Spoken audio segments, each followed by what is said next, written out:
Hey guys, Mitchell Bouchard here, and welcome to another episode of Red Cape Sports. Today's episode is going to be mighty interesting because we're going to be talking about Iron Mike Tyson.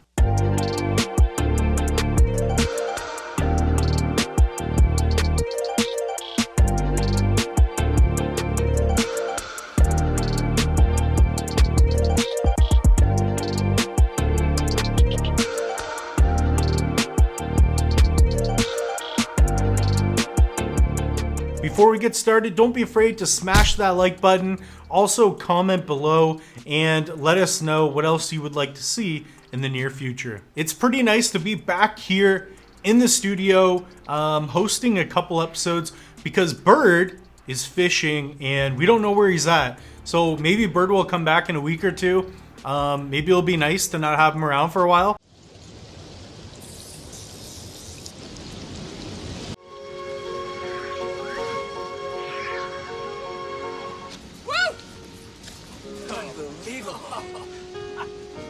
At that moment, I knew, surely and clearly, that I was witnessing perfection.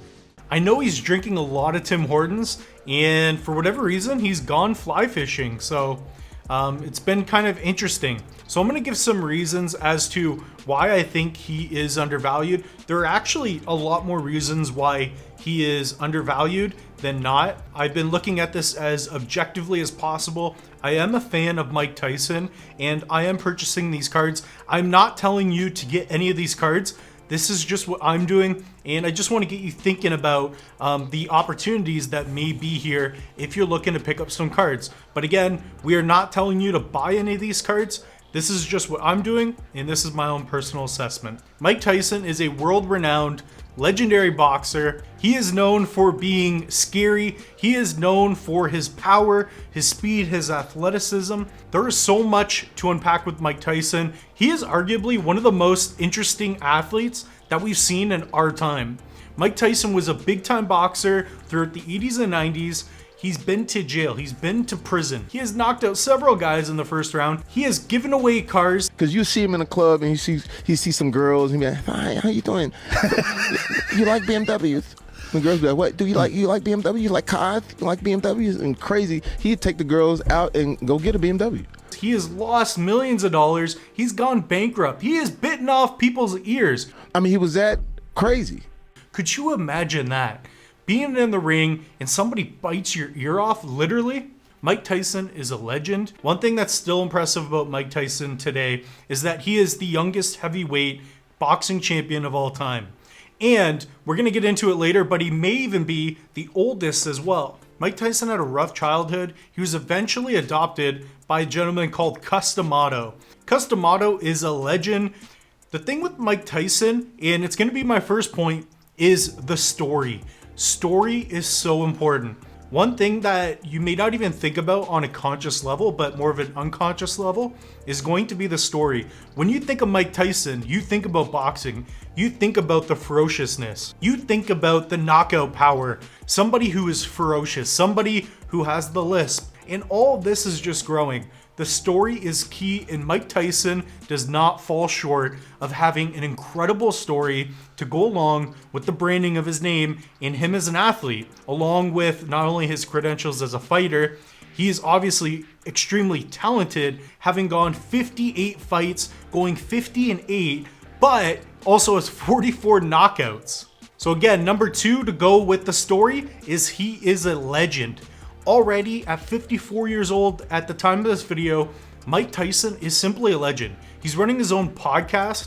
He talks emotionally about the experiences in his life.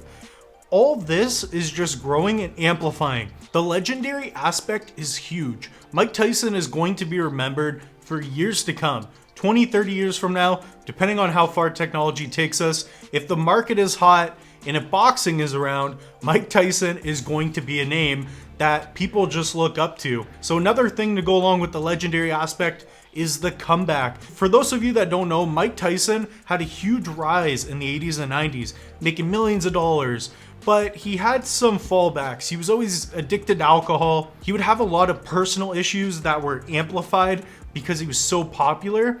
And again, he would be knocking out guys in one round. Everybody wanted to hear, see, and talk about Mike Tyson. Even Donald Trump was a huge supporter of him. The fact that Mike Tyson had so much and it came crumbling down, and now he's back up on his feet, ready to fight again, which I believe he's supposed to be fighting in November. Mike Tyson looks good, he's ripped, he's shredded, and he has had so many comebacks in his life, spiritually, mentally. Him talking about his stories on this podcast have been so inspiring. For somebody to have such a big scope in boxing, but also in his personal life, has just made Mike Tyson a big time name. I can't think of too many legends like Mike Tyson that have such a deep story. The guy's been through so much.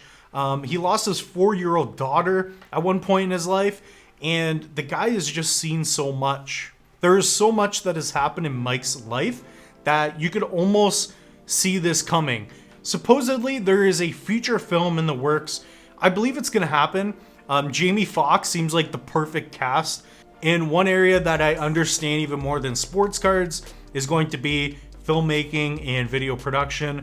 If this movie is made, I'm telling you, Mike Tyson sports cards are going to be huge. Now, if this Mike Tyson film actually is going to be made with the depths that they are talking about, with the rumors that are coming out that Jamie Foxx is actually going to bring up a lot of his past history and relationship issues. I did see some articles that there were some lawsuits because in the script they're bringing out a lot of personal issues with Mike and his ex-wives. But anyways, this is going to be interesting. Jamie Foxx looks incredible. In my eyes, Jamie Foxx is one of the best actors to be doing this. He's got the physical appearance he's been working on. And I have seen tons of interviews where he's talking about how they really want to utilize technology. And the fact that Jamie Foxx can sound just like Mike Tyson is going to be amazing. But Mike's actual voice, when you call him and talk to him on the phone, is what I'm going to do when we do his movie. Is this? I say, Mike, how you doing? All praises to Allah, my brother. I'm happy. How are you? I'm good, man. What's up? So I'm happy. You know, I don't have all the crazy people around me anymore. I have the money, all that crazy. I don't have any vultures around me. And again, just to come back to the story aspect, the fact that Mike Tyson has gone through so much, and if they open up the gate to his story, this film is going to be incredible. The one big thing about Mike Tyson is going to be his ferociousness. When you think about somebody that fought and that instilled fear in their opponent's eyes, nobody did it better than Mike. And the fact that he's been so open to talk about it and that he's done so many interviews, this combined with YouTube in the decentralized world that we're in, Mike Tyson is not going to be forgotten. There's no way, if we still have the internet, that you're not going to know about Mike Tyson. That's what gives me the confidence to say that this could be a very good long-term investment. Is it good in the short term? Absolutely. I feel like I need to pick up some of these cards before they just explode and they become something that's going to be hard to get. Because the other reason is that there aren't too many of these cards. And in fact, you have to dig down very deep in the rabbit hole to find out which ones. And in fact, there are only 3 that I'm picking up that I'm interested, that I'm going to share with you as well. So what are the downsides to Mike Tyson? I honestly couldn't think of too many. If this were 5-6 years ago, I would say that there would be more downsides. But the fact that he's gotten in shape, the fact that he's running his companies and his head seems right and he's fighting again, I don't see any downsides. He's still running his podcast. It's called The Hot Boxing with Mike Tyson.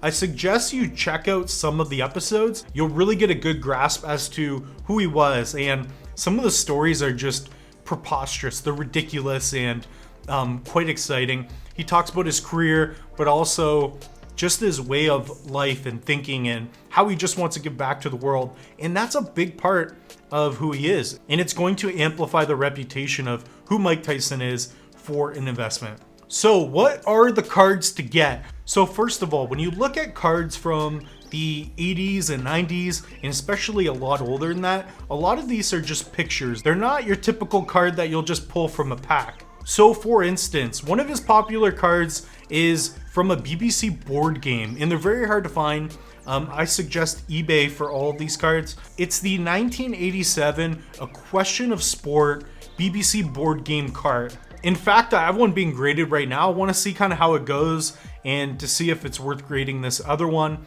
I assume it is. That one's going to be for my PC. This one is more of an investment card.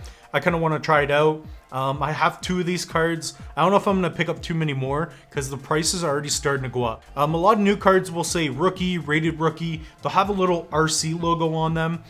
For this particular card, it's much harder to spot. This is a really cool picture. It's clearly shot on film. That's why you have so much beautiful color in the reds. And on the back, it just has an SD. And the card is clearly much different.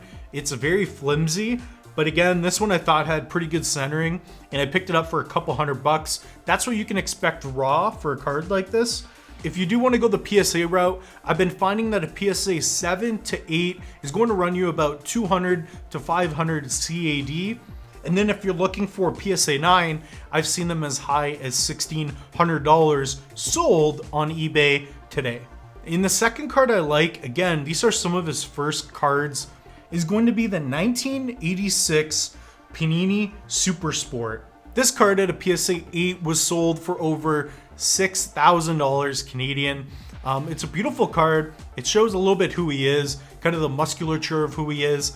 It's a good looking card. Again, a little bit out of my price range at this point in time, but maybe I'll pick one up in the future. Not sure yet. Now, I don't know if these are the best cards to get, but in my opinion, I think that they're undervalued. If you can pick up a card like this 5-10 years from now, I think it's going to be a solid investment. This is going to be a more long-term play for me. Again, these cards are going to be in my PC, so I'm not looking to sell them anytime soon. And I don't have hundreds of them. Let me know what you think in the comments below. Do you like Mike Tyson? Are there any other boxers that we should talk about? Are there any boxers that you think are undervalued? Do you think Floyd Mayweather is undervalued? Should we talk a little bit more about boxers and MMA guys? Let us know. Anyways, don't forget to check out our Facebook group. That is going to be at Red Cape Sports. There you can post, share, comment, and ask us questions about sports cards. We have content 3 days a week, Monday, Thursdays, and Saturdays at 6 p.m. So don't forget to tune in. We'll see you guys next week.